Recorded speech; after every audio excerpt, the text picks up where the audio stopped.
सह वीर्यं करवावहै तेजस्विनावधीतमस्तु मा विद्विषावहै। ॐ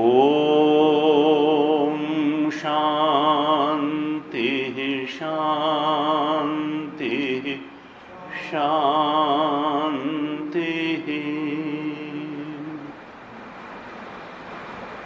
सदाशिवसमारम्भां शङ्कराचार्यमध्यमाम् अस्मदाचार्यपर्यन्तां वन्दे गुरुपरम्पराम्।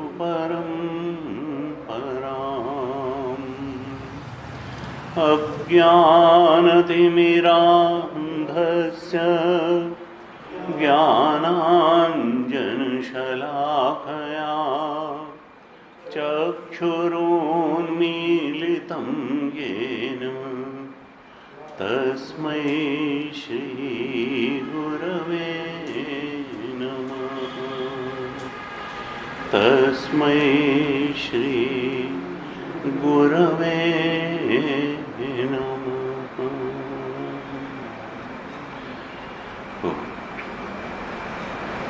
शांति मंत्र का पाठ करते हैं। ओम भद्रं कर्णेभिः शृणुयाम देवाः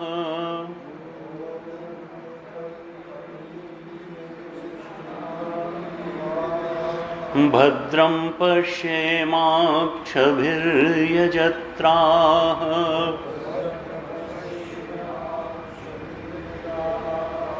स्थिरैरङ्गैस्तुष्टुवागंसस्तनूभिः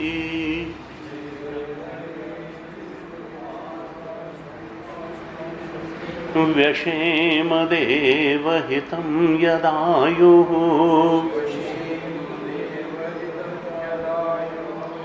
स्वस्ति न इन्द्रो वृद्धश्रवाः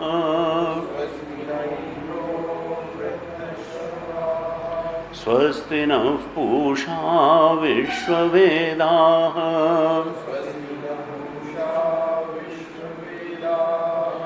स्वस्ति नस्तार्क्ष्यो अरिष्टनेमिः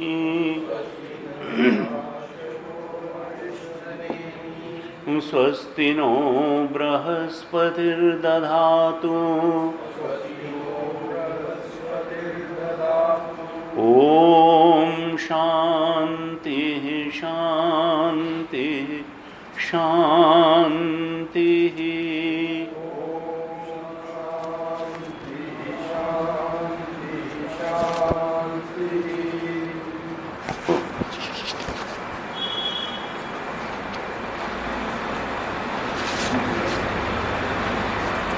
दूसरे मुंडक के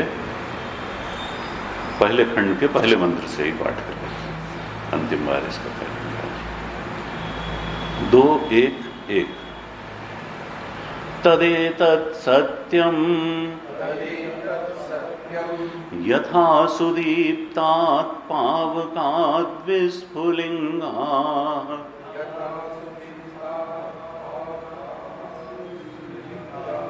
सहस्रशः प्रभवन्ते सरूपाः तथाक्षरात् विविधाः सौम्यभावाः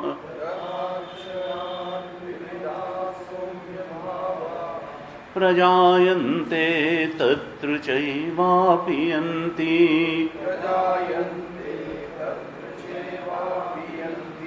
दिव्यो ह्यमूर्तः पुरुषः सबाह्याभ्यन्तरो यजः अप्राणो ह्यमनः शुभ्रः यक्षरात् परतः परः एतस्माज्जायते प्राणः मनः सर्वेन्द्रियाणि च खं वायुर्ज्योतिरापः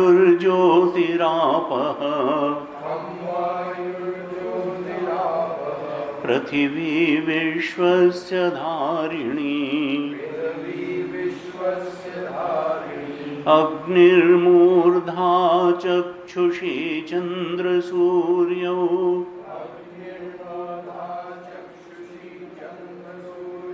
दिशः श्रोत्रे वाग्विवृताश्च वेदाः वायुः प्राणो हृदयं विश्वमस्य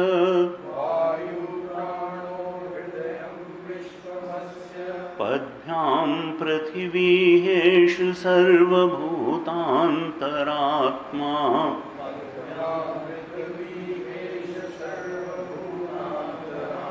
तस्मादग्निः समिधो यस्य सूर्यः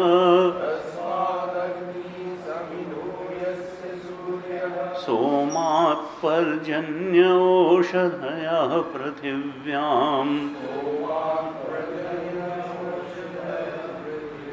पुमान् रेतः सिञ्चति योषितायाम्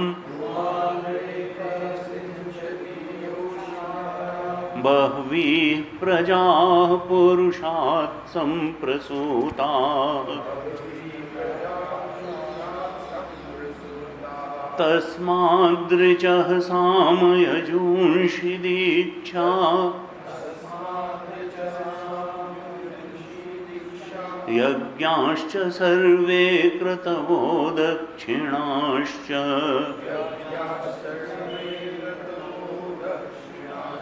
संवत्सरश्च यजमानश्च लोकाः सोमो यत्र पवते यत्र सूर्यः तस्माच्च देवा बहुधा सम्प्रसूताः साध्या मनुष्याः पशवो वयांसि प्राणापानौ व्रीह्यवौ तपश्च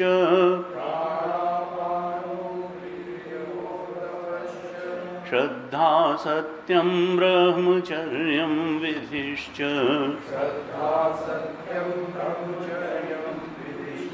सप्त प्राणाः प्रभवन्ति तस्मात् सप्तार्चिषः समिधः सप्त होमाः सप्त इमे लोका येषु चरन्ति प्राणाः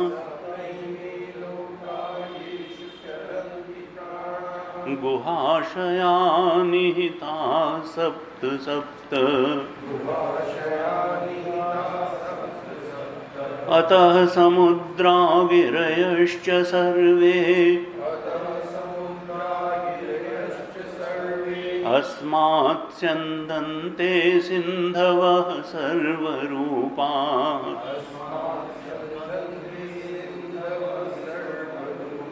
अतश्च सर्वा ओषधयो रसश्च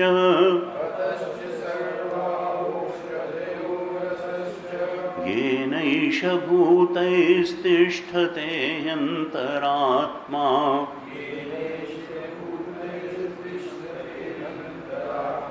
पुरुष एवेदं विश्वम् कर्म तपो ब्रह्म परामृतम् एतद्यो वेद निहितं गुहायाम्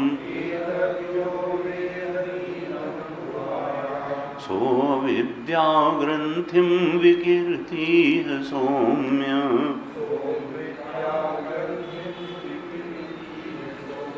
आविः सन्निहितं गुहाचरं नाम महत्पदम् अत्रैतत् समर्पितम् एजत् प्राणन्निमिषच्च यदेतज्जानथ सद्वरेण्यम् परं विज्ञानाद्यद्वरिष्ठं प्रजानां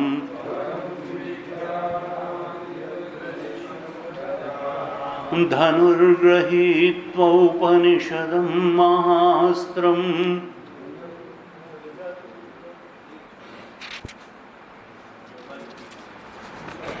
यदर्चिमद्यद् अणुभ्यो अणु च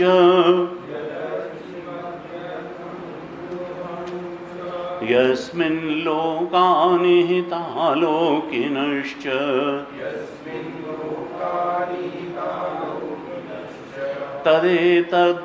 तदेतदक्षरं ब्रह्म सप्राणस्तदुवाङ्मनः तदेतत् सत्यं तदमृतं तद्वेद्धव्यं सौम्य विद्धि धनुर्गृहीत्वौपनिषदं महास्त्रम् शरं ह्युपासानिशितं सन्धयेत्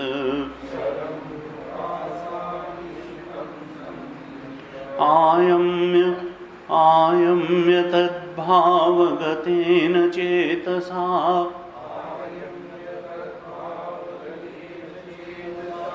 लक्ष्यत्तदेवाक्षरं सौम्य विद्धि प्रणवो धनुः शरो ह्यात्मा ब्रह्म तल्लक्ष्यमुच्यते अप्रमत्तेन वेद्धव्यम् शरवत्तन्मयो भवेत् यस्मिन् द्यौः पृथिवी चान्तरिक्षम् ओतं मनः सह प्राणैश्च सर्वैः तमेवैकं जानथ आत्मानम् अन्यावाचो विमुञ्चथ अमृतस्य एषु सेतुः हरायिव रथनाभौ संघता यत्र नाड्या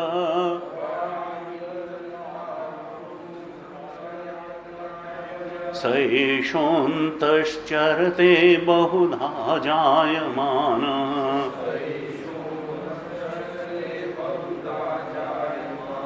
ओमित्येवं ध्यायथ आत्मानं स्वस्ति वः पारायतं सः परस्तात् यः सर्वज्ञः सर्ववित् यस्यैष महिमा भुवि दिव्ये ब्रह्मपुरे हेषः वो व्योमन्यात्मा प्रतिष्ठितः मनोमयः प्राणशरीरनेता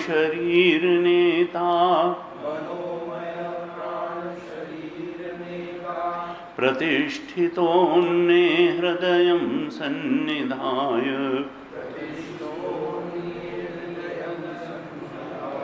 तद्विज्ञानेन परिपश्यन्ति धीराः आनन्दरूपम् अमृतं यद्विभाति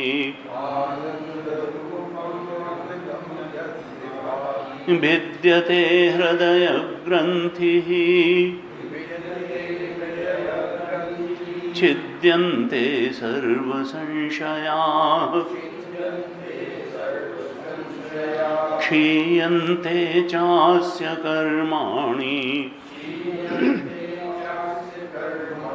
तस्मिन् दृष्टे परावरे हिरण्मये परे कोशे विरजं ब्रह्म निष्कलम् तच्छुभ्रं ज्योतिषां ज्योतिः तद्यदात्मविदो विदुः न तत्र सूर्यो भाति न चन्द्रतारकम्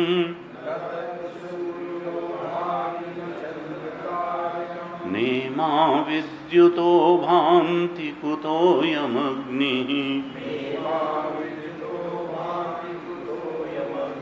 तमेव भान्तमनुभाति सर्वम् तस्य भासा सर्वमिदं विभाति ब्रह्मैवेदममृतं पुरस्तात् ब्रह्म पश्चात् ब्रह्म दक्षिणतश्चोत्तरेण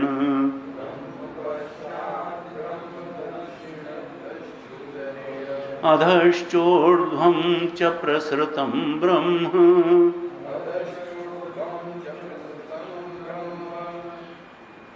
एवेदं विश्वमिदं वरिष्ठम्।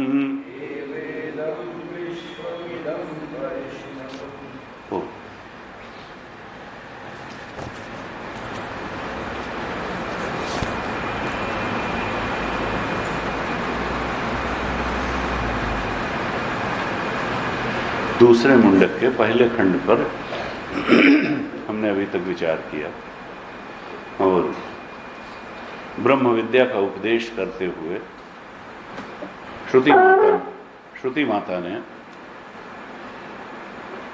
कहा कि देखो सब कुछ के मूल में वो अक्षर तत्व ही है। अधिभूत के मूल में वही है, अध्यात्म के मूल में वही है और अधिदैव के मूल में भी वही है और वो अपरिवर्तनीय है।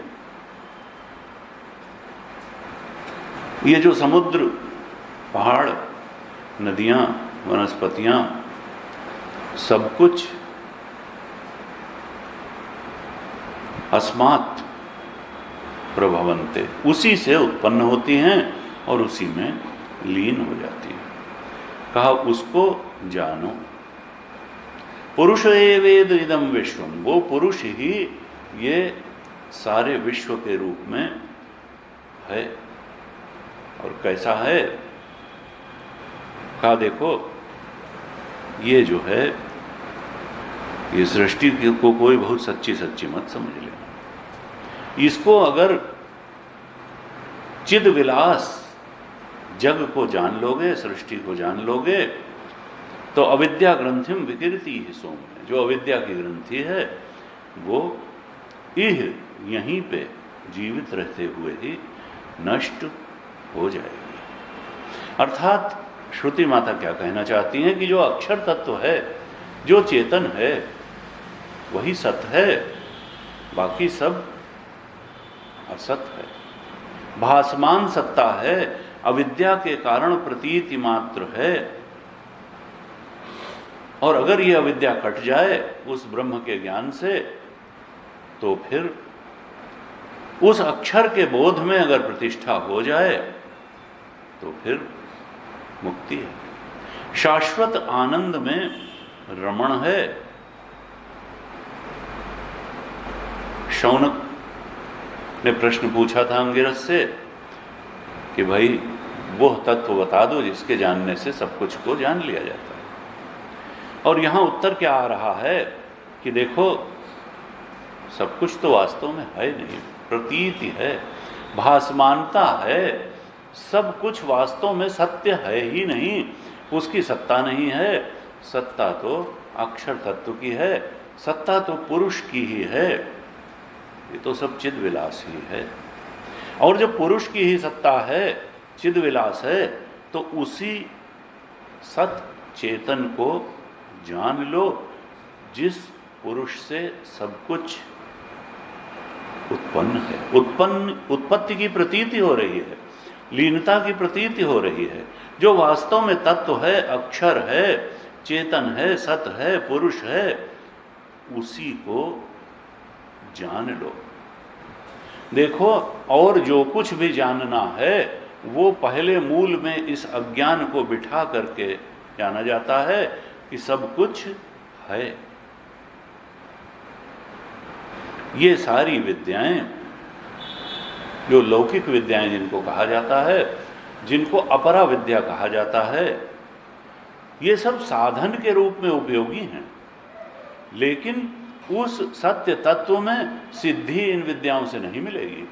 साधन के रूप में उपयोगी हैं, शरीर को स्वस्थ बना देंगी, शरीर को अच्छे से खिला पिला देंगी, रह देंगी, इसके चलने फिरने में सुविधा कर देंगी, सब प्रकार से शरीरोपयोगी होंगी ये सब विद्याएं। लेकिन इससे परम सत्य लौकिक विद्याओं से या अपरा विद्याओं से प्राप्त नहीं हो पाएगा। हमने चर्चा की है समय समय पर कि फिर क्या है, अगर व्यवहार सत्य नहीं है, क्योंकि स्वप्न में भी व्यवहार होता है। अगर हम सत्य की परिभाषा व्यवहार को मानेंगे तो व्यवहार तो स्वप्न में भी है। कार्य कारणता हेतु फलात्मकता को सत्य की परिभाषा मानेंगे तो ये कार्य कारणता और हेतु फलात्मकता तो स्वप्न में भी है, उसको भी सत्य मानना, वो तो सत्य नहीं है।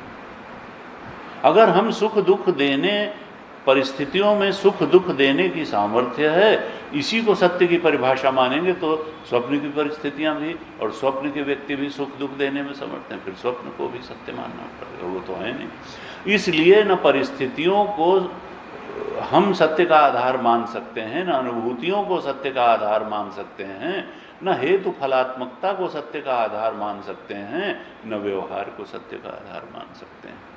तो फिर सत्य का आधार है क्या? कहा सत्य का एक ही आधार है कि जो बाधित हो जाए वो मिथ्या है और जो अबाधित बना रहे वही सत्य है।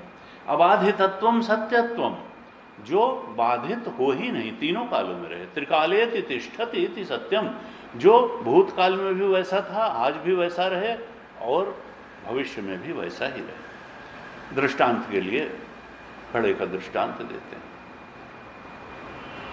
वाचारम्भणम विकारो नाम देवम ध्येयम मृत्तिका इति एव सत्यम। घड़ा सत्य नहीं है, क्योंकि उसके पहले भी मिट्टी था, बाद में भी मिट्टी होना है, बीच में भी मिट्टी। इसी प्रकार से जब ये जगत उस अक्षर तत्व से उत्पन्न हुआ और उसी में रह रहा है और बाद में भी उसी में लीन हो जाएगा, तो जो पहले था और बाद में रह जाएगा, असल में बीच में भी वही है।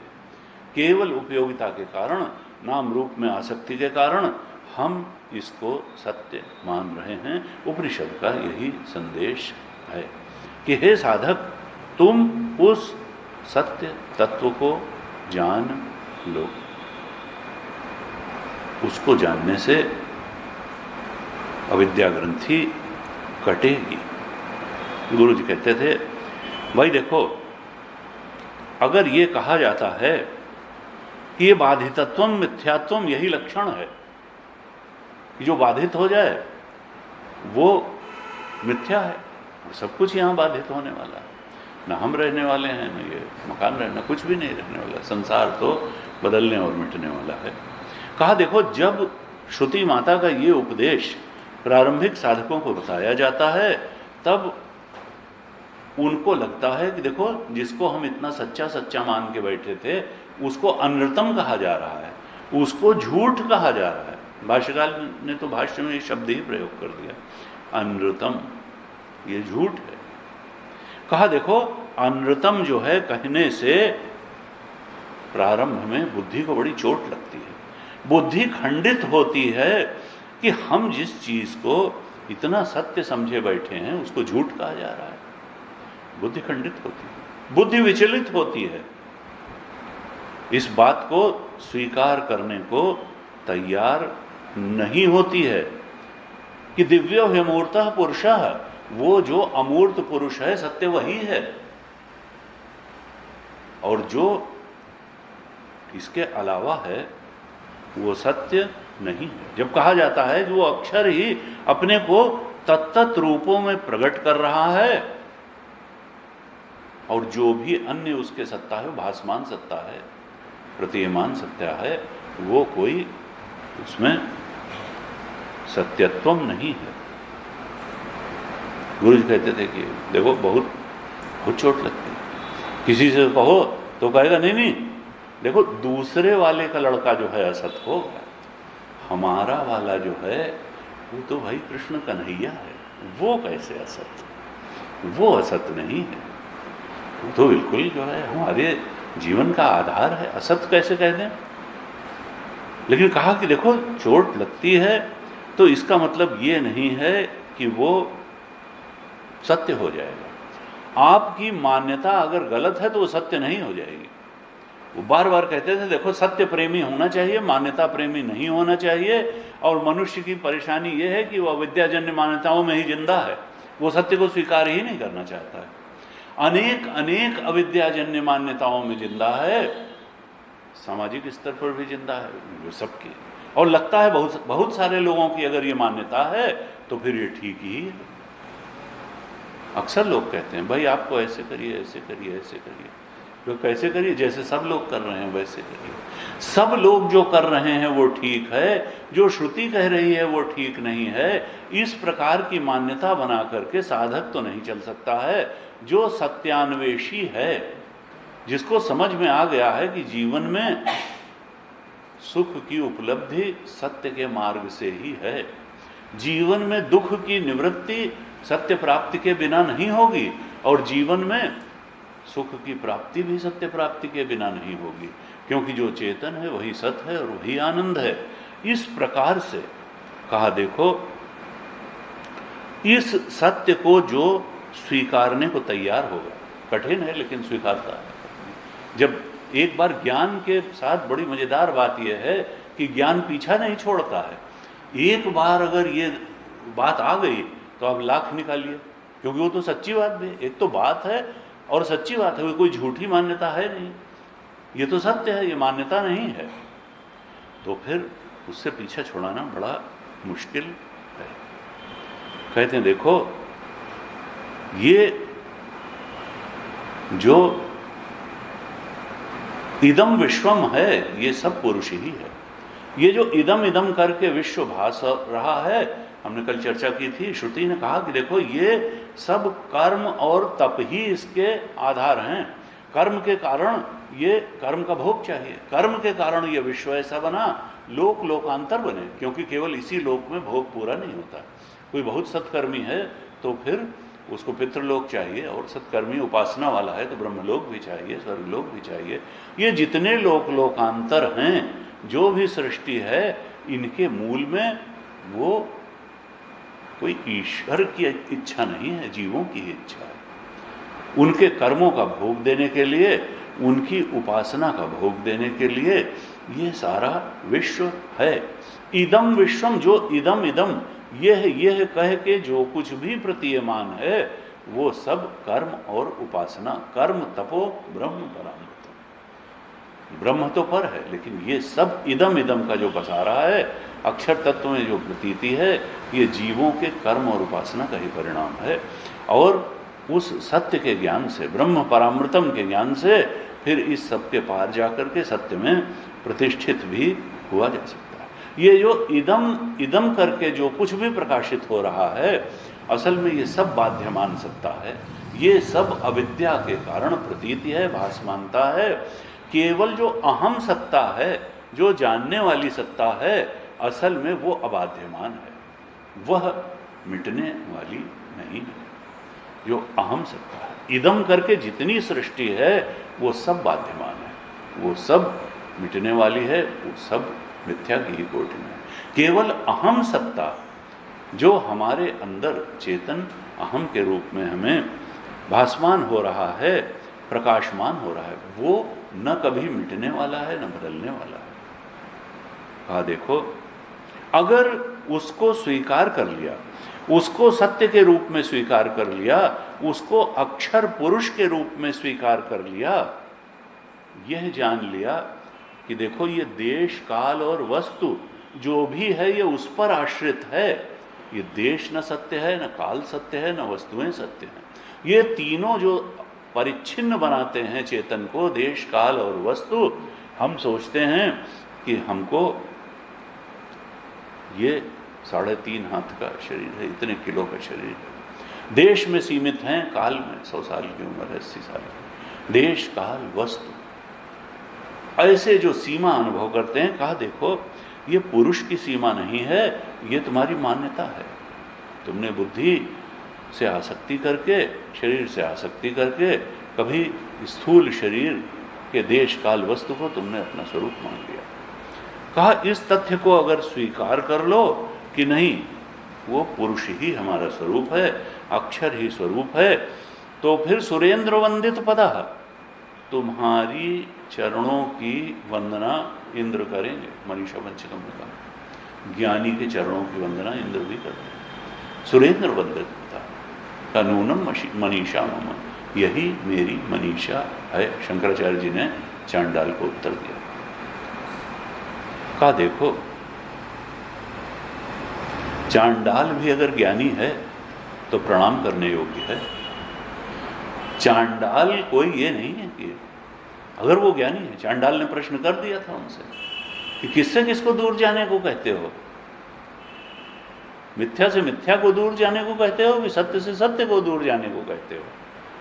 मिथ्या तो है ही नहीं और सत्य कहाँ दूर जाएगा? सत्य तो एक अखंड सर्वव्यापक है। तो सत्य के बारे में तुम्हारा निश्चय क्या है, ये तो जरा बताओ। फिर 6 श्लोक उन्होंने बोले। भगवान शंकराचार्य ने दृष्टांत दिया एक बार कि देखो अज्ञान चाहे जितना पुराना हो और चाहे जितना विस्तृत हो, एक माचिस की तीली ही चाहिए उसको भगाने के लिए। अज्ञान का अंधकार दूर करने के लिए बस थोड़ा सा प्रकाश चाहिए, ज्ञान का प्रकाश चाहिए। और ये अनादि अविद्या, अनादि अज्ञान का अंधकार नष्ट हो सकता है, थोड़े से प्रयास की आवश्यकता है। इस प्रकार से ये दूसरे मुंडक के पहले खंड में श्रुति माता ने उपदेश किया कि किसी प्रकार से साधक को असली ज्ञान हो जाए। अब दूसरे खंड के प्रारंभ में क्या कहते हैं? दूसरे मुंडक के दूसरे खंड के पहले मंत्र में श्रुति माता कहती हैं आविह सन्निहितम गुहाचरम नाम महत् पदम अत्र एतत् समर्पितम एजत् प्राणन निमिषच्च यद एतत् जानथ सद असद वरेण्यम परम विज्ञानात् यद वरिष्ठम प्रजानाम। कहते हैं आविह सन्निहितम गुहाचरम नाम, उसी अक्षर तत्व के लक्षण बता रहे हैं। इस दूसरे खंड में 11 मंत्र हैं, हमने पाठ किया है। दूसरे मुंडक के दूसरे खंड में 11 मंत्र हैं और करीब करीब इन सारे ही मंत्रों में परम तत्व के ही लक्षण बताए गए हैं। क्यों बताए गए हैं? कि उस पर मनन और निदिध्यासन करके हम उस बोध में प्रतिष्ठित हो जाएं। ये लक्षण क्यों बताए जाते हैं बार बार अक्षर तत्व के, परम तत्व के? कि उन लक्षणों पर हम एकांत में बैठ करके एक एक लक्षण पर मनन करें, निदिध्यासन करें। और कैसे मनन और निदिध्यासन करना है, इस प्रक्रिया का भी संकेत इस दूसरे खंड में, दूसरे मुंडक के किया गया है। मंत्र 1 में जो लक्षण बताए हैं उनका वास्तविक उपयोग हम कैसे कर सकते हैं? अपनी आध्यात्मिक उन्नति के लिए उनका उपयोग किस प्रकार से सबसे अच्छे ढंग से हो सकता है। तो गुरु जी कहते देखो ये सब जो है शब्दानुविद्ध समाधि के मंत्र हैं। इन मंत्रों का आसरा ले करके हम शब्दानुविद्ध समाधि कर सकते हैं। दृश्य विवेक कभी पढ़ाएंगे या पढ़ेंगे तो उसमें समाधि क्या बताइए, एक होती है दृश्यानुविद्ध समाधि और एक होती है शब्दानुविद्ध समाधि। प्रारंभ में दृश्यानुविद्ध समाधि का साधक को अभ्यास करना चाहिए। दृश्य से अनुविद्ध समाधि, दृश्य से को आधार बना करके लगाई गई समाधि, दृश्य को आधार बना करके किया गया ध्यान। तो दृश्यानुविद्ध समाधि क्या है का देखो, इसको हम ज्यादा आसानी से समझ सकते हैं कि एक दृश्य है और एक दृष्टा है। बाहर सब कुछ दृश्य है और देखने वाले हम हैं। और जब हम ध्यान करने बैठेंगे तब हम आंख बंद कर लेंगे और एकांत नीरव स्थान में बैठ जाएंगे। कान से भी कुछ नहीं सुनाई दे रहा है, आंख से नहीं दिखाई दे रहा है, कुछ खा भी नहीं रहे, कोई स्पर्श भी नहीं, तो सारी ज्ञानेंद्रियां शांत हो गई। अब केवल मन में भावनाएं होंगी और बुद्धि में विचार होंगे। दृश्य के नाम पर यही दो चीज बचेंगी, विचार और भावना। तो दृश्यानुविद्ध समाधि क्या है कि हम इन दोनों के, और इन दोनों को लिए ही संस्कृत में एक ही शब्द दिया जाता है, वृत्ति। भावना के लिए भी और विचार के लिए भी। थॉट एंड फीलिंग दो अलग अलग नहीं, वो तो कहते हैं जैसी थॉट होगी वैसी ही फीलिंग हो जाएगी उसके बाद, इसलिए वो केवल एक शब्द लेके चलते हैं, वृत्ति, बुद्धि वृत्ति। हम बैठेंगे और बुद्धि वृत्तियों के दृष्टा होकर के बैठे, हम जनरली लिप्त हो जाते हैं सामान्य कामकाज में, उस बुद्धि वृत्ति से लिप्त हो जाते हैं। और इसलिए अगर क्रोध की वृत्ति है तो क्रोधी, दुख की वृत्ति है तो दुखी, और जैसी जैसी वृत्ति आती है वैसा वैसा हम बन जाते हैं। कामी, क्रोधी, लोभी, मोही, धनी, निर्धन, वो न जाने क्या क्या हम जो है, जैसी वृत्ति आई वही हो करके हम अपने को अनुभव करने लगते हैं। तो ध्यान क्या है, समाधि क्या है दृश्यानुविद्ध, कि इनको तो मान लिया दृश्य और हम दृष्टा होकर के बैठ गए और इनसे लिप्त नहीं हुए। ये आती हैं आए, रहती हैं रहे, जाती हैं जाए, ये कोई दूसरी चीज है और हम दूसरे हैं। जैसे हम पड़ोसी कहते हैं ना, भाई मृत्यु हुई, और अगर अपने यहाँ मृत्यु हो जाए तब तो भाई बात दूसरी है। और अगर कहीं किसी ऐसी है मृत्यु हो जो टीवी में देख लें कि भाई वहाँ पे वो फलाने थे तो उनका ऐसे जो है हो गया, एक्सीडेंट हो गया, 5 लोग, और अपना अगर कोई हो तब तो अगर दूर का ऐसे है तो कुछ इतना जो है उसमें आसक्ति नहीं होती, बहुत सुख दुख नहीं होता। तो कहा ये दूसरे की चीज है, अपनी मान करके जब तक इन वृत्तियों को हम इससे तादात्म्य करते रहेंगे तो वृत्तियां हमारे ऊपर सवार होती रहेंगी और हम ध्यान की गहराई और समाधि की दशा को, समाधि की शांति को, ध्यान की शांति को, ध्यान के रस को, आत्म रस को अनुभव नहीं कर पाएंगे। इसलिए दृष्टा मात्र होकर के बैठ जाओ और उसको जो है देखो, उसको देखते रहो। गीता जी में भगवान ने कहा सनिश्चयेन योक्तव्य, 6 अध्याय का 23वां श्लोक, सनिश्चयेन योक्तव्यो योगो अनिर्विण्ण चेतसा, बिना उकताए हुए चित्त से साधक को रोज ध्यान करना चाहिए। दृश्यानुविद्ध समाधि का अभ्यास रोज करना चाहिए, निश्चयपूर्वक। यही एक निश्चयेन योक्तव्यो भगवान ने साधना कही, क्योंकि इससे आत्म स्थिति व्यक्ति को प्राप्त होती है प्रारंभिक दशा में। कहा देखो तम विद्यात् दुख संयोगम वियोगम योग संगीतम, यहां योग की परिभाषा ही इस श्लोक में भगवान ने ये दे दी कि दुख के संयोग से वियोग को ही योग कहते हैं। और ये दुख के संयोग का कारण कौन है? हम खुद। वो जो तादात्म्य कर लेते हैं वही तो दुख के संयोग का कारण है। अगर हम उसको उससे वियोग कर लें, यानी दृष्टा भाव में वृत्ति के बैठ जाएं तो फिर दुख का संयोग का वियोग हो गया। जैसे ही दृश्यानुविद्ध समाधि की, दृश्य के हम साक्षी होकर के, दृष्टा होकर के बैठे, तब फिर हम उस वृत्ति द्वारा उत्पन्न भावना का भोग नहीं करेंगे, बल्कि आत्म सुख का अनुभव करेंगे, आत्म शांति, दृष्टा की शांति, दृष्टा के सुख का अनुभव करेंगे। तब पहली बार विषय निरपेक्ष सुख का, वृत्ति द्वारा उत्पन्न भावना के सुख के परे जो सुख है उसका अनुभव होगा।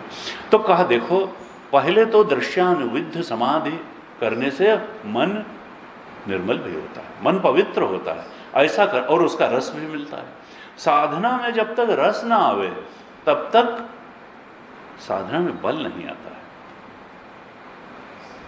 फिर हमारी साधना अलग है और रमण महर्षि की साधना अलग थी। हमें विषयों से मन हटाना मुश्किल होता है, उनके लिए विषयों में मन लगाना जो है कष्ट का कारण होता है, और हमें संसार से और संसार के विषयों से मन और इंद्रियों को हटाना कष्ट का कारण लगता है। क्यों?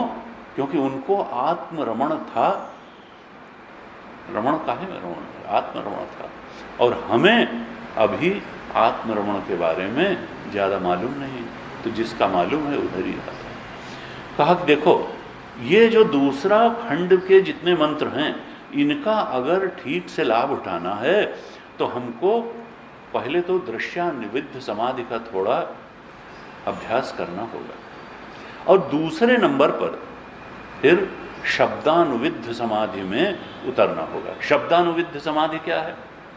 अभी इस पहले दूसरे और मंत्रों में जो जो लक्षण बताएंगे, उसमें तो दृष्टा होकर के बैठ गए थे, और वृत्ति जैसे किसी और की है और हम तो केवल दृष्टा हैं, ऐसा भाव लेकर के बैठे थे। और शब्दानुविद्ध समाधि में जब हम बैठेंगे तब हम वृत्ति का उपयोग करेंगे, एक एक लक्षण पर निरंतर चिंतन करेंगे। अगर दिव्यो हेमूर्तः पुरुषः जैसे था, यहां पहला लक्षण है आविः, प्रकाशमान। वो कैसा है? वो सब कुछ को प्रकाशित करने वाला है, चेतन है, उसी के प्रकाश से तो सब प्रकाशित है, और वो किसी के प्रकाश से प्रकाशित नहीं। न तत्र सूर्यो भाति न चंद्र तारकम, नेमा विद्युतो भांति न कुतो यमग्नि। अभी हमने पढ़ा, तमेव भांतम अनुभाति सर्वम। वो न सूर्य के प्रकाश से प्रकाशित होता है, न चंद्रमा के प्रकाश से प्रकाशित होता है, और अग्नि तो फिर क्या ही प्रकाशित करेगी। कहा वास्तव में उसके प्रकाश से ही सूर्य को प्रकाश मिलता है, चंद्रमा को प्रकाश मिलता है, अग्नि को प्रकाश मिलता है, और अंदर कहें तो हमारे नेत्र को प्रकाश मिलता है, जिससे नेत्र ज्योति से ये देखने में समर्थ होती है, कान सुनने में समर्थ होता है, वाणी बोलने में समर्थ होती है, और बुद्धि चिंतन करने में समर्थ होती है। वही एकमात्र प्रकाश करने वाला है, वही तो चेतन है, वही तो सत्य है, और वही सबका आधार है। सब कुछ, चाहे ज्ञान शक्ति हो, चाहे क्रिया शक्ति हो, उसका सबका मूल वही है। वास्तव में उसी से सब आ रहा है, जिससे हम लगता है कि चेतन है, चलते फिरते दौड़ते सुनते करते। कहा कि देखो, पहले दृश्यानुविद्ध समाधि का थोड़ा अभ्यास करो, फिर शब्दानुविद्ध समाधि इन मंत्रों में बताए गए एक एक लक्षण को आधार बना करके शब्दानुविद्ध समाधि करो। शब्दानुविद्ध समाधि करो।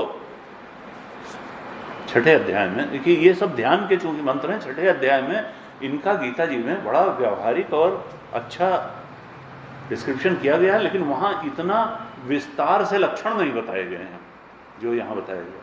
भगवान ने वहाँ क्या कहा? भगवान ने छठे अध्याय के 25वें और 26वें श्लोक में कहा कि यतो यतो निश्चरति। ये मत समझना कि पहले दिन से ही इतना पक्का विश्वास हो जाए, अभ्यास हो जाएगा कि ये मन कहीं भागेगा ही नहीं। लेकिन तुम्हें यह करना है कि बिना उकताए हुए चित्त का मतलब क्या है कि 2-3 बार अगर हमने मन को वहाँ लगाया उस लक्षण के चिंतन पर, और ये कहीं और चला गया तो हम उठ जाएं।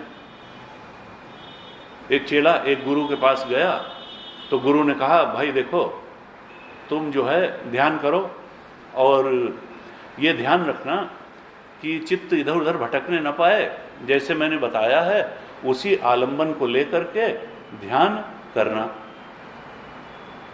वो आया 1 महीने बाद, उन्होंने कहा क्या हुआ, ध्यान में कुछ प्रगति हुई? उसने कहा नहीं। उन्होंने कहा क्यों, जैसे बताया था वैसे ध्यान नहीं किया?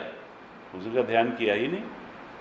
उसने कहा क्यों? उन्होंने कहा आपने कहा था कि अगर चित्त भटके तो फिर वो ध्यान कोई ध्यान नहीं। तो हमने कहा कि जब चित्त भटक रहा है तो ध्यान क्या करना। उन्होंने कहा कि तुमको ध्यान नहीं छोड़ना चाहिए था, तुमको चित्त का भटकना छोड़ना था और तुमने छोड़ दिया ध्यान। ये जो है गलत मत समझो, चित्त के भटकाव को छोड़ना है, ध्यान नहीं छोड़ना है। कहा यतो यतो निश्चरति मनश्चंचलम अस्थिरम ततः ततः नियम्येतत्। जहाँ जहाँ भटक करके जाए वहाँ वहाँ से खींच करके आत्मचिंतन में ही लगाना। इन लक्षणों के आधार पर आत्मा का ही चिंतन करना है। कहा शनै शनैरुपरमेत, धीरे धीरे बुद्धिया धृति गृहीत। ये बुद्धि धैर्य धारण कर लेगी और ये मन भागना छोड़ देगा, वृत्तियाँ अन्य विषय का चिंतन करना छोड़ देंगी और एक समय ये स्थिति आएगी कि आत्मसंस्थम मन कृत्वा न किंचिदपि चिंतयेत्। आत्मसंस्थम, आत्मा का ही चिंतन करेगी ये बुद्धि और उस समय शब्दानुविद्ध समाधि की स्थिति होगी। शब्दानुविद्ध समाधि इन मंत्रों का आधार लेकर के हमको करनी है। कहा कि देखो इन पंक्तियों का केवल, गुरुजी बार बार कहते हैं, केवल अर्थ समझ लेने से बहुत लाभ नहीं होगा। केवल अगर पंक्ति, ऋषिकेश में बहुत ही होता है, पंक्ति लग गई भाई, भाष्य की पंक्ति लग गई, मंत्र की पंक्ति लग गई, यानी एक एक शब्द का अर्थ समझ में आ गया, तो कहा केवल पंक्ति लगाने से लाभ नहीं होगा। ये तो निदिध्यासन के मंत्र हैं। इन पर जब हम शब्दानुविद्ध समाधि करें तो परमात्मा का अनुभव होना चाहिए। परमात्मा का अनुभव का मतलब है कि परमात्मा शांति का अनुभव होना चाहिए। वो जो चेतन हमारे अंदर, उसके सही स्वरूप जब अनुभव होगा तो उस बोध में जा करके इन लक्षणों को घटना चाहिए। अब यहां पर पहले मंत्र में क्या कहते हैं, आविह सन्निहितम गुहाचरम नाम। क्या लक्षण बताया पहला? देखिए हमने पहले दूसरे मुंडक के पहले खंड में दूसरे मंत्र में पढ़ा था कि दिव्य ह्यमूर्तः पुरुषः। वहाँ क्या बताया था कि वो दिव्य है अर्थात चेतन है, चेतन है और अमूर्त है। वो पुरुष, वो अक्षर तत्व कैसा है? पहला लक्षण वहाँ बताया था कि चेतन है। चेतन का मतलब क्या है? जो सब कुछ को प्रकाशित करे। चेतन ही तो सब कुछ को जानता है, जड़ थोड़ा। चेतन की परिभाषा ही यही, जो अपने होने को भी जानता है, दूसरे के होने को भी जानता है। और जड़ वो है जो ना अपने होने को जानता है ना दूसरे को। वो चेतन बताया था वहाँ। यहाँ कहा, यहाँ दूसरा शब्द दे दिया। उसके बाद एक मंत्र और आया, उसमें कहा कि वो क्या है? वो तो अरूप है। एक बार कहा अमूर्त है, यानी उसका कोई आकार नहीं है। फिर कहा वो अरूप है, अर्थात वृत्ति उसको अपने घेरे में नहीं ले सकती है। उसी को तो अरूप कहते हैं। अगर वृत्ति उसको घेरे में ले ले तब तो उसका रूप समझ में आ जाए। वृत्ति तो उसको घेरे में ले नहीं सकती, इसलिए कहा अरूप है। और कहा कि पहले कहा अमूर्त है, कहा कि अरूपम। भाष्यकार ने भाष्य लिखा, कहा अरूपम। भाष्य में पहला शब्द उन्होंने लिखा अरूपम। वो रूप उसका कोई नहीं है। सद है, अक्षरम केन प्रकारेण विज्ञेयम उच्यते। उस जो अरूप है, जो सद है, जो अक्षर है, उसको किस प्रकार जाना जाए, इसके मानो उत्तर में श्रुति अब ये दूसरे खंड के मंत्रों को कहती है। पहले क्या कहती हैं श्रुति माता? आविह। आविह का अर्थ क्या है? प्रकाशम, दिव्य चेतन। ये ब्रह्म कैसा है? ये तो प्रकाश स्वरूप है, इसी से सब कुछ प्रकाशित है। ये किसी से प्रकाशित नहीं है। इसी के द्वारा सब कुछ जाना जाता है। कुछ भी, न बुद्धि, न मन, न इंद्रियां, कोई टेलीस्कोप, कोई जो है माइक्रोस्कोप इसको जानने में समर्थ नहीं है। ये तो सेल्फ इफल्जेंट है, आविह है, प्रकाशमान है। दूसरा लक्षण क्या बताया? सन्निहितम का देखो, सब कुछ इसी में आधारित है, सब इसी में मानो प्रविष्ट है। सन्निहितम, निहित माने जानते हैं, सन्निहितम मतलब विशेष रूप से निहित है, रखा हुआ है, सब कुछ इसी में रखा हुआ है। ये हर चीज में रखा हुआ है। ये तुम्हारे शरीर में भी रखा हुआ है, तुम्हारे भावनाओं में भी रखा है, तुम्हारे चिंतन में भी रखा है, तुम्हारे एक एक इंद्रिय व्यापार में यही प्रकट हो रहा है, और वास्तव में कुछ नहीं प्रकट हो रहा है। कहा एक एक चीज में यही है। दर्शन अगर हो रहा है, नेत्र दर्शन कर रहा है, तो उस दर्शन के माध्यम से ये चेतन ही प्रकट हो रहा है। अगर कान श्रवण कर रहा है तो श्रवण के माध्यम से ये चेतन ही प्रकट हो रहा है। अगर बुद्धि मनन करने में समर्थ है तो मनन के माध्यम से ये परमात्म चेतन ही प्रकट हो रहा है। कहा देखो, ये देखना, ये सुनना, ये मनन करना, ये जानना, ये इन सब क्रियाओं में परमात्मा ही अपने को जाहिर कर रहा है। इन सब क्रियाओं के रूप में परमात्मा ही दिख रहा है। दर्शन श्रवण मनन विज्ञान आदि उपाधि धर्मई ही आविर्भूतम, ऐसे भाष्य लिखा भगवान भाष्यकार ने। कहा देखो, ये जितना इंद्रिय व्यवहार है इसमें चेतन की ही लीला को देखो, सब चेतन की लीला है। ये वाणी आदि जितनी उपाधियां हैं, इन सब उपाधियों से वो चेतन, वो अक्षर पुरुष ही अपने आप को प्रकट कर रहा है। जैसे तमाम उपाधियों के माध्यम से, जैसे रॉड के माध्यम से भी बिजली प्रकट कर रही है अपने को, पंखे के माध्यम से भी, फ्रिज के माध्यम से भी, हीटर के माध्यम से भी, बल्ब के माध्यम से भी है। तो चीज तो एक है, लेकिन उपाधियों के कारण वो भिन्न भिन्न तरीके से अपने को प्रकट हो रही है। लेकिन उसके पीछे प्रकट होने वाला कौन है? बिजली। इसी तरीके से दर्शन श्रवण मनन, अनुभव करना, जानना, सोचना, इन सब क्रियाओं के माध्यम से वो परमात्मा ही अपने को प्रकट कर रहा। कहा सन्निहितम, आविह सन्निहितम, वही प्रकाशमान है और वही इंद्रिय व्यवहार में प्रकट हो रहा है। सन्निहितम, निहितम, सन्निहितम का एक मतलब और, ये मत सोच लेना कि वो परमात्मा कहीं बहुत दूर है। अरे वो पास से पास है। सन्निहितम, सबसे निकट है तुम्हारे, उससे निकट कोई भी नहीं है, बहुत निकट है। सारे इंद्रिय व्यापार में वही प्रकट हो रहा है। कहते हैं तीसरा लक्षण क्या बताया? गुहाचरम नाम। देखो, वो जो है तुम्हारी बुद्धि गुहा में ही बैठा हुआ है। ये जहां पर तुम बैठ करके चिंतन करते हो,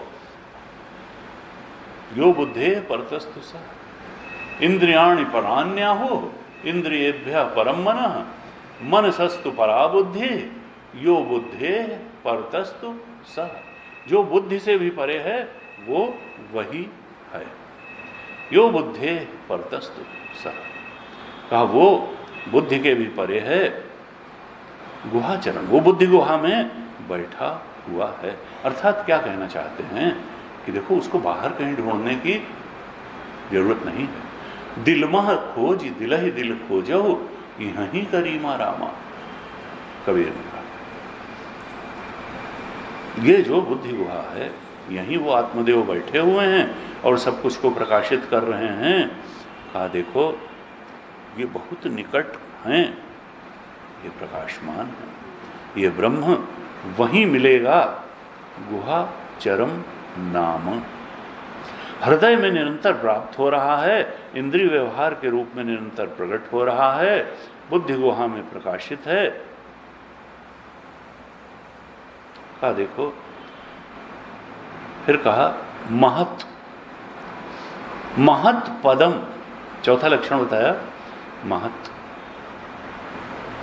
महत का अर्थ क्या है? विशाल। श्रुति असल में उस पुरुष अक्षर तत्व के बारे में हमारा एक कोई कॉन्सेप्ट नहीं बनने देना चाहती। जो भी कॉन्सेप्ट हम बनाते हैं उसको वो तोड़ देती है। जब कहते हैं वो सूक्ष्म से सूक्ष्म है तो कह देती महान से महान है। जो हम सोचते हैं वो महान से महान है तब वो कह देती वो सूक्ष्म से सूक्ष्म है। इसलिए बताने के लिए कि तुम बुद्धि से उसको समझ नहीं पाओगे। तुम तो बुद्धि के साक्षी होकर के उसको समझ सकते हो, बुद्धि से उसको समझने का प्रयास मत करना। कोई एक निश्चित बुद्धि बनने ही नहीं देना चाहती उसके बारे में कि क्योंकि हम मान्यता पकड़ के बैठ जाएंगे। हम सत्य को पकड़ने के बजाय मान्यता ही पकड़ के बैठ जाएंगे। अगर बुद्धि से उसको समझ गए तो बस वही बताना शुरू करेंगे और उसी को, इतनी मान्यताएं थी, एक मान्यता और बन गई, ब्रह्म के बारे में भी बन गई मान्यता। नहीं, ब्रह्म के बारे में मान्यता बनाने से काम नहीं चलेगा, ब्रह्मबोध से काम चलेगा। कहा देखो यहाँ पर कहा महत है, विशाल है, उससे ज़्यादा विशाल कुछ भी नहीं है, सबसे गहन है, सबसे महत्वपूर्ण है, महत है और सबसे विशाल है। कहा महत उसको कहते हैं, ये बाहर टेलीफोन के पास जाके उसका रिसीवर अलग करके रख दीजिए। कुछ लोग 10-10 बार मिलाते हैं कि शायद उठा ले। तो कहते हैं कि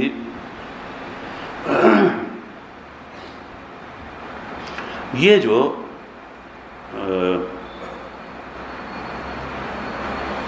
महत है, महत का एक अर्थ ये भी है कि देखो जो उससे बड़ा नहीं, आकाश को हम जानते हैं कि महत है, तो सब कुछ आकाश में है, यानी उसके बाहर कुछ नहीं है, वो सर्वाधिष्ठान है, सर्वाश्रय है। महत का एक अर्थ ये भी कि वो सर्वाश्रय है, सब कुछ का आस्पद है, सब कुछ का अधिष्ठान वही है।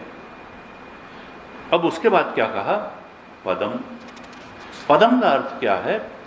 कहते हैं पद्यते अनेन इति पदम, जहां चल चल करके जाया जाए उसको पद कहते हैं। पद्यते अनेन इति पदम, चल चल के जाएगा। तो किसी भी लक्ष्य पे चल चल के ही तो जाया जाता है। अगर आत्मबोध का लक्ष्य है, ब्रह्मज्ञान का लक्ष्य है, तो वहां भी चल चल के ही जाया जाएगा, यानी कुछ करना पड़ेगा। बार बार शास्त्र कहते हैं, कुछ लोग सोचते हैं गुरुजी हमारे बदले साधना कर लेंगे। कोई गुरुजी किसी के बदले साधना नहीं कर, मार्गदर्शन कर सकते हैं। श्रुति माता भी मार्गदर्शन स्नेहपूर्वक कर सकते हैं, बीच की बाधाएं जो आ रही हैं उनका निवारण कर सकते हैं, लेकिन साधना तो खुद ही करनी पड़ेगी। तो कहा कि देखो पदम, वहां पर चल चल करके जाना पड़ेगा, और हर आदमी चल चल करके कहीं जा रहा है। कोई आदमी कहीं रुका थोड़ा है, कोई जीव रुका नहीं है, हर जीव कहीं कहीं, चींटी भी रुकी नहीं है। चींटी चल चल करके कहाँ जाना चाहती है? चीनी की तरफ, चीनी की तरफ जाना चाहती है, मिठाई की तरफ जाना चाहती है। दूसरे शब्दों में कहें तो सुख की तरफ जाना चाहती है। ये पदम क्या है जिसकी तरफ सारी सृष्टि के सारे जीव चलने में लगे हुए हैं? वो है सुख। सुख की तरफ ही चलने में लगे हुए हैं।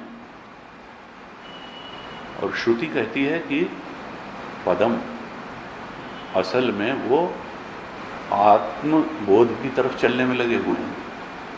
सारे ही जीव आत्मबोध की तरफ चलने में लगे हुए हैं, क्योंकि ये तो बीच के सुख हैं। असली सुख तो आत्म सुख ही है, ब्रह्म सुख ही है, सच्चिदानंद स्वरूप तो वही है, जो आनंद सिंधु सुख राशि तो वही है। इसका मतलब क्या है कि सारे जीव उस आत्मज्ञान की तरफ ही बढ़ रहे हैं, पदम, और किसी तरफ कोई बढ़ ही नहीं रहा है।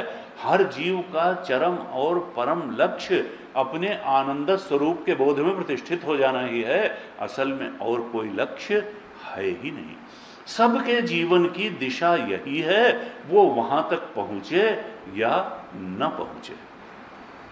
ये सुख जो है और शास्त्र क्या कहते हैं, ये मत समझ लेना कि ये सुख जो है वो आत्म चैतन्य का गुण है। जैसे हम कहते हैं ना कि भाई ये जो है ये कोई चीज मीठी है, गुण का मतलब यह है कि जो किसी का आश्रय लेकर के रहे उसको गुण कहते हैं। नित्य परतंत्रत्वात् गुण, जैसे आपने कहा गुलाबी, गुलाबी एक गुण है। अब गुलाबी ऐसे नहीं होगा, गुलाबी या तो फूल का आश्रय लेके रहेगा, या कपड़े का आश्रय लेके रहेगा, या तो दीवाल का आश्रय लेकर के रहेगा। गुण की कोई स्वतंत्र सत्ता नहीं होती, गुण जो है वो तो किसी न किसी का आश्रय लेकर के ही रहता है। नित्य परतंत्र होता है गुण। उन्होंने कहा कि ये इंटेलिजेंट, तो कोई इंटेलिजेंस थोड़ा दिखा देगा, अरे किसी व्यक्ति का ही आधार लेकर के तो इंटेलिजेंस रहेगी। बल अगर शारीरिक है तो किसी का आधार लेकर। नित्य परतंत्रत्वात् गुण, गुण में नित्य परतंत्रता होती है। अच्छा भाई मीठा रसगुल्ला है और कड़वा मिर्चा है और किसी ने वस्तु का आधार लेकर के गुण रहता है। कहा ये आत्मदेव का आनंद कैसा है, ये गुण नहीं है, ये उनका स्वरूप है, ये गुण नहीं है। ऐसा नहीं है कि आत्मा कुछ और चीज है और उसका गुण एक है आनंद, ना ना, ये तो स्वरूप ही है। ये आत्मदेव कहें जी आनंद कहें, बात एक ही है। आत्मा का आनंद नहीं, आनंद ही आत्मा है, आनंद ही आत्मा है। असीम अपरिमित निरुपद्रव आनंद, यही आत्मा का स्वरूप है। का देखो कल हमने चर्चा की थी, सुख की तरफ ही बढ़ रहे हैं और आत्म सुख की तरफ ही बढ़ रहे हैं। क्यों? क्योंकि सुख से सबसे ज्यादा प्रेम है और आत्मा से, अपने आप से सबसे ज्यादा प्रेम है। हमारा अपना अस्तित्व हमको निरंतर प्रिय है, सब कुछ से प्रतिकूलता हो जाती है।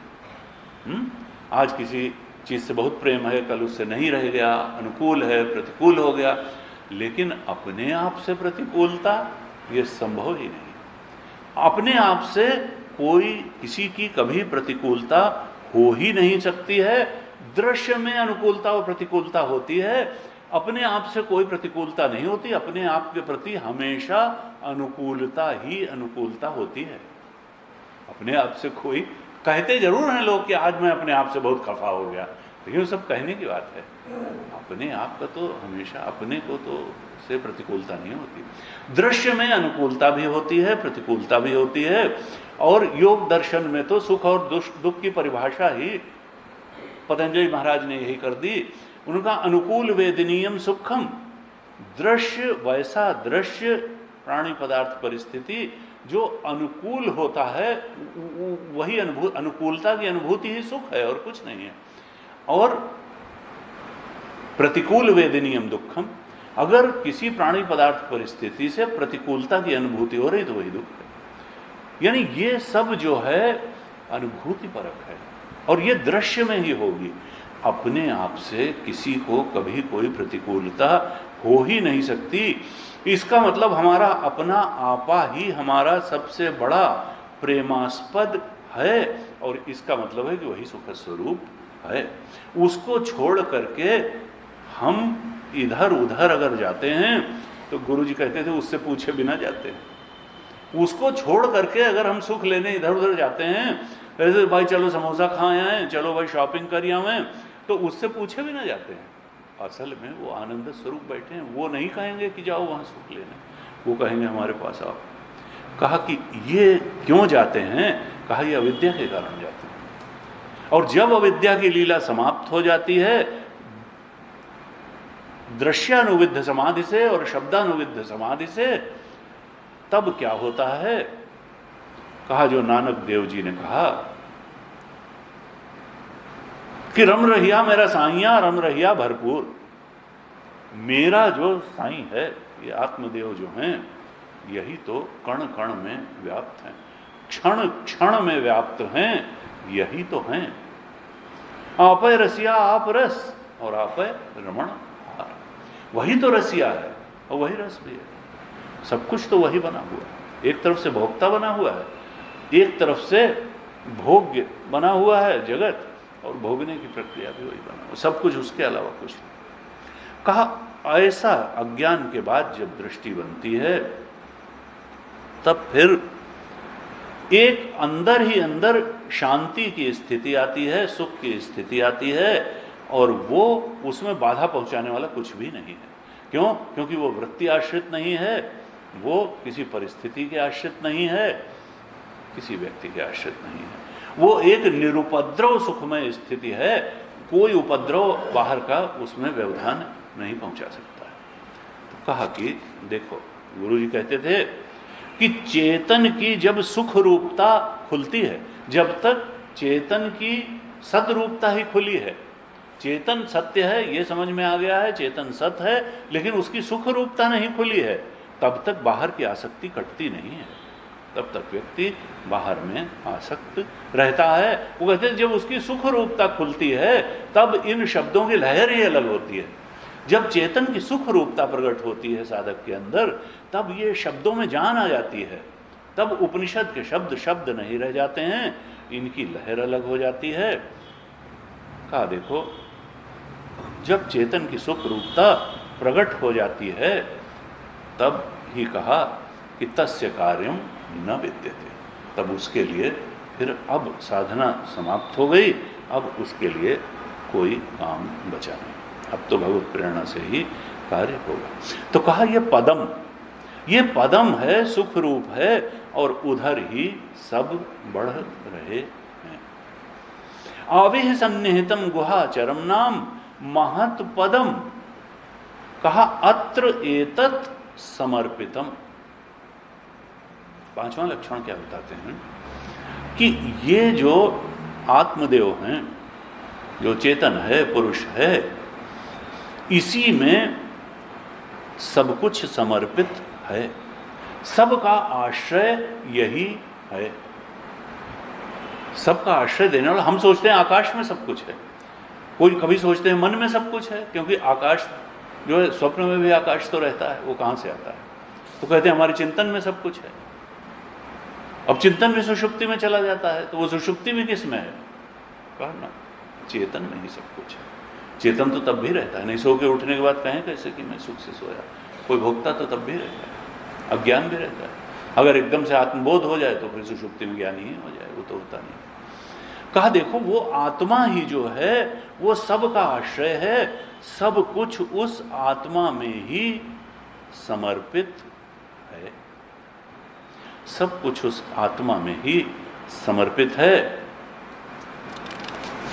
भाष्यकार ने भाष्य का कहते हैं कैसे समर्पित है?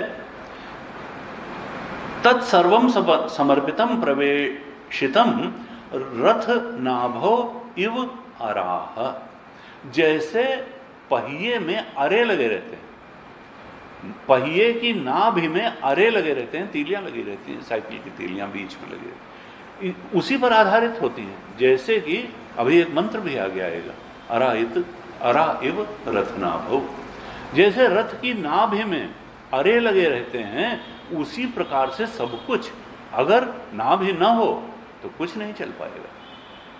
वो नाभि जो केंद्र है सबका, जिसमें सारा कुछ जा करके समर्पित है, अरों की भांति, नाभि में लगे हुए अरों की भांति, जिसमें सब कुछ समर्पित है, कहा वो ऐसा है ये चेतन तत्व, पुरुष, अक्षर, अत्र एतत् समर्पित, सब कुछ इसी में समर्पित है। फिर क्या कहते हैं? ये सब ध्यान रखना है कि हैं ये ध्यान के मंत्र हैं। कहा एजत, कौन कौन समर्पित है उसमें? कहा जो पक्षी हैं, एजत, एजत माने चलने वाले, उड़ने वाले, जो उड़ने वाले चलने वाले जितने हैं वो सब उसमें समर्पित है, सबका अधिष्ठान वही है, सबका आधार वही है। फिर कहा प्राणन, जो एजत हैं, चलने वाले हैं, पक्षी आदि, वो भी उनका आश्रय वही है। और जो प्राण अपान करने वाले हैं, यानी मनुष्य और पशु आदि सांस लेते हैं, प्राण अपान से जीवित हैं, प्राणपान से जीवित रहने वाले जो मनुष्य और पशु आदि हैं वो भी वहीं समर्पित हैं। उनका आश्रय, उनका अधिष्ठान भी वही है। वही ब्रह्मणे समर्पितम समस्तम एतद अत्र एव ब्रह्मणे समर्पितम। अत्र यहीं पर उस ब्रह्म को समर्पित हैं। प्राणपान करने वाले पशु और मनुष्य भी समर्पित हैं, पक्षी भी समर्पित हैं। और कहा निमिषत, जिनकी पलकें झपकती हैं, निमिषन का मतलब पलकें झपकना, जिनकी पलकें झपकती हैं वो भी समर्पित हैं। अर्थात जो सजीव हैं, जो जीवित हैं वो भी समर्पित हैं। और कहा जो चा से क्या मतलब है कि जो जीवित नहीं हैं, जो निर्जीव हैं, जिनकी पलकें नहीं झपकती हैं, वो भी वहीं समर्पित हैं। जिसको हम जड़ कहते हैं वो भी, जिसको हम चेतन कहते हैं वो भी, सब वहीं समर्पित हैं। कहा कि देखो, फिर कहते हैं एतत् जानत, ये जिसमें सब कुछ समर्पित है, जो आवेह सन्निहितम गुहा चरम नाम है, जो महत है, जो पदम है, जिसमें सब कुछ समर्पित है। एजत प्राणन निमिषत च, सब कुछ समर्पित है। एतत् जानत, सीधे सीधे आदेश दिया श्रुति माता ने कि हे साधक, इसको जानो, इसको जाने बिना काम नहीं चलेगा। एतत् जानत, इसको तो तुम जान ही लो। जो सब कुछ का आश्रय है, जो तुम्हारा आत्मस्वरूप है, हे शिष्य, हे साधक, तुम इसको जानो, इसको जान लो। क्यों? क्योंकि सब कुछ की सत्ता इस आत्म चैतन्य के बिना है ही नहीं। जो असली चीज है उसको जानो। कहा क्या ये, फिर कहते हैं क्यों जानो? क्योंकि वरेण्यम, सद असद वरेण्यम, यही एकमात्र वर्ण योग्य चीज है। तुम और सब चीजों का वर्ण करते हो, काम चलाओ हैं। वास्तव में वर्णीय यही है, वास्तव में वर्ण करने योग्य यह अक्षर पुरुष चेतन ही है। वरेण्यम, क्यों वरेण्यम है? कहा देखो, सद असद, जो स्थूल है और जो सूक्ष्म है, दोनों की सत्ता का आधार यही है। हम दो ही तरीके की चीजें तो जानते हैं। स्थूल और सूक्ष्म में अंतर क्या है? जो जितनी ज्यादा इंद्रियों से जाना जाता है वो उतना स्थूल होता है, और जो जितनी कम इंद्रियों से जाना जाता है वो उतना सूक्ष्म होता है। जैसे पृथ्वी है, पृथ्वी में 5 गुण होते हैं। आकाश का भी गुण है, वायु का भी गुण है, अग्नि का भी गुण है, जल का भी गुण है, और अपना गंध गुण पृथ्वी का तो है ही। तो पृथ्वी जो है 5 इंद्रियों से जानी जा सकती है। वो गंध से भी जानी जाएगी, स्पर्श से भी, बलुई है, दोमट है, चिकनी है, क्या है, जानी जाएगी। अगर हम उसको ऐसे मारेंगे तो फच से लोंदा होगा तो वो भी जाना जाएगा, आँख से भी। और उसका ठंडी है, गर्म है, तापमान भी जाना जाएगा, और कुछ आकाश भी गिरेगी। कहा कि ये जो है अपने अपने पूर्व का गुण समाहित करता है, जो उससे उत्पन्न पंचभूत है।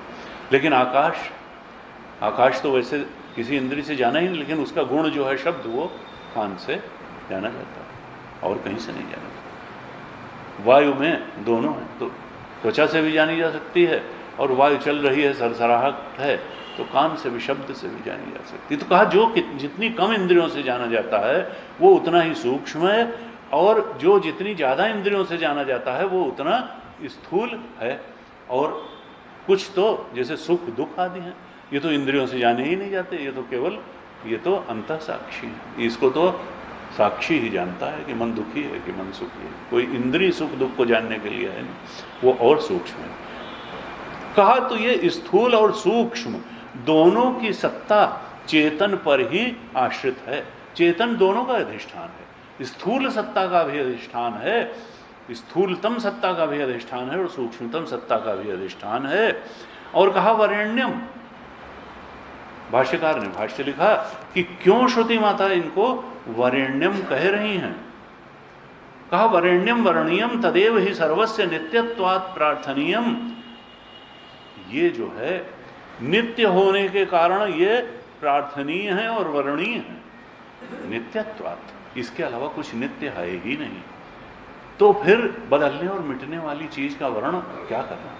जो नित्य है, जो शाश्वत है, जो एक बार मिलने के बाद जाएगा नहीं, जो तुम्हारा स्वरूप है, वही तो वर्णनीय है। कहा नित्यत्वात् वर्ण्यम, नित्य होने के कारण ये वर्णनीय है। इस पर मनन करना होगा, इस पर ध्यान करना होगा, निधिध्यासन, शब्दानुविद कि कुछ और वर्णनीय है या नहीं, तो निकलेगा कि नहीं यही वर्णनीय है। परम विज्ञानात् वरिष्ठम प्रजानाम का देखो, परम विज्ञानात् हम लौकिक चीजों का, प्रजाओं का जैसे विज्ञान कर लेते हैं, भाई उनसे मिलके आए, उनसे मिलके आए, उनसे मिलके आए, हम ये सब जान लेते हैं, अपने इंद्रियों से, मन से, बुद्धि से जान लेते हैं। जैसे प्रजाओं का विज्ञान हम कर लेते हैं, लौकिक विज्ञान वस्तुओं का, प्रजाओं का विज्ञान हम कर लेते हैं, वैसे इसका विज्ञान नहीं हो सकता है, क्योंकि प्रजानाम विज्ञानम परम, ये तो उनके विज्ञान से परे है। यो बुद्धे परतस्तु स, बुद्धि से इसका, जैसे हम प्रजाओं का विज्ञान कर लेते हैं, लौकिक वस्तुओं का विज्ञान कर लेते हैं, ये तो क्या है कि उनसे परे है। परम विज्ञानात् क्या है, और ये उन सब से वरिष्ठम है। जो जो पदार्थ हम जानते हैं, जो जो अनुभूतियां हम जानते हैं, जो जो चीजें हमने आज तक जानी हैं, ये उन सब से श्रेष्ठ है, वरिष्ठम है। इसके बराबर श्रेष्ठ कुछ भी नहीं है। भाष्यकार ने इस पर भाष्य लिखा, कहा वरिष्ठम वर्तमम, सबसे श्रेष्ठ है, सबसे वर्णनीय है, यही एक ब्रह्म। फिर कहा वरेषु तद ही एकम ब्रह्म अतिशयेन वरम, ये तो अतिशय वर्णनीय है। क्यों? सर्वदोष रहितत्वात्, इसमें कोई दोष ही नहीं, ये सर्वदोष से रहित है, इसलिए ये सबसे वर्णनीय है। कहते हैं देखो, इंद्रियां, विषय, वृत्तियां, ये सब कुछ चेतन के आश्रित है। चाहे इंद्रियां हैं, चाहे विषय हैं, और चाहे इन सबको जानने वाली वृत्तियां। विषयों को इंद्रियों से जाना जाता है, और इंद्रियों से लाई हुई सूचना का आकार जो वृत्ति ले लेती है तो उसको जान लिया जाता है। चाहे विषय का आश्रय हो, चाहे इंद्रियों का, सब को वृत्ति से जाना जाता है, और असल में वृत्ति भी चेतन के अलावा कुछ है नहीं। ये जो उसमें आकार है, और जो आकार लेती है वृत्ति, वो तो माया का ही आकार है। असली तो वो ज्ञान ही है जो वृत्ति का आकार लेता है। जिस समय हम उस आकार से पीछा छुड़ा लेते हैं और ज्ञान को ही पकड़ते हैं, यानी दृष्टा को पकड़ते हैं, तो सब आह्याभ्यंतर हो जाए। असल में बाहर विषय भी वही बना है, इंद्रियां भी वही बना है, वृत्ति भी वही बना है, उसके अलावा तो कुछ है नहीं। तब हम जान पाते हैं कि शरीर में वृत्ति नहीं है, बल्कि वृत्ति में शरीर है। अगर वृत्ति ना हो तो शरीर को जान सकते हैं? डीप स्लीप में कहाँ जानते हैं वृत्ति को? वृत्ति से ही तो हम ये फिजिकल बॉडी है ये जानते हैं, नहीं तो स्वप्न में जो शरीर मिलता है हम उसी को जानते हैं। तब वो शरीर वृत्ति की नहीं, वो अलग, वो जो छोटा शरीर स्वप्न में मिला था वो हमारा शरीर था। तो पहले तय कर लें कि शरीर में वृत्ति है कि वृत्ति में शरीर है। तो कहा वास्तविकता तो यही है कि वृत्ति में शरीर है, क्योंकि वृत्ति ना हो तो शरीर का भान ही नहीं रहता है। शरीर वरीर में वृत्ति नहीं है, वृत्ति में शरीर है। बिना वृत्ति के शरीर का बोध नहीं होता है। अरे सोचना है तो सोचना तो स्वप्न में भी होता है। कहा देखो आत्मा में ही सारे भूत हैं। कल हमने जो कहा था सर्वभूतस्थमात्मानम सर्वभूतानि चात्मनि, असल में इस चेतन में ही सारे भूत हैं और भूतों में भी चेतन है। लेकिन बड़ा सत्य क्या है? सर्वभूतस्थमात्मानम, अंदर बाहर सब वही है। सब आह्याभ्यंतरो यजः, ये शरीर ही है जो बाहर भीतर का भेद खड़ा करता है। असल में ये शरीर ही वो दलाल है। सत्य तो एक ही है कि वो चेतन ही बाहर से भीतर तक है। कहा कि दक्षिणामूर्ति स्तोत्र में कहा पश्यन् आत्मनि मायया बहिर्वोद्भूतम यथा निद्रया। देखो, ये तो माया के कारण जो जगत अंदर है वो बाहर दिखाई देता है। अरे वृत्ति से ही तो जान रहे हैं जगत को। वृत्ति के विषय के रूप में जानते हैं। वृत्ति कहाँ? पश्यन् आत्मनि, वो आत्मा में ही जगत जाना जा रहा है, लेकिन लगता यह है कि वो बाहर है। यही अविद्या है। असल में जानने वाला ना हो, जानने वाली वृत्ति ना हो, तो फिर बैठी रहें विषय और बैठे रहें इंद्रियां, क्या उससे? पश्यन् आत्मनि माया विश्वम दर्पण दृश्यमान नगरी तुल्यम निजांतर्गतम। जैसे दर्पण की नगरी हो, ऐसे अंतःकरण के दर्पण में ही यह विश्व दिखाई देता है और हम सोचते हैं कि बाहर है। पश्यन् आत्मनि माया बहिर्योद्भूतम यथा, जैसे स्वप्न में स्वप्न दृष्टा को, जो स्वप्न शरीर होता है, उसको लगता है कि सारी सृष्टि बाहर है। यथा निद्रया, स्वप्न में बाहर लगती, लेकिन होती तो अंदर है। कहा इसी प्रकार से सब कुछ आत्मदेव का ही खेल है और कुछ नहीं है। हम सोचते हैं कि ये बहुत सच्चा है। श्रुति माता चाहती हैं कि इन लक्षणों के आधार पर हम दृश्यानुविद्ध समाधि करें, फिर शब्दानुविद्ध समाधि करें और इस बोध में, प्रतिष्ठा में पहुंच जाएं, उस सुख की अनुभूति कर लें जो अत्यंत आवश्यक पदा। आज ओम पूर्णमदः पूर्णमिदं पूर्णात् पूर्णमुदच्यते पूर्णस्य पूर्णमादाय पूर्णमेवावशिष्यते। ओम शांति शांति शांति। हरि ओम। श्री गुरुभ्यो नमः। हरि ओम।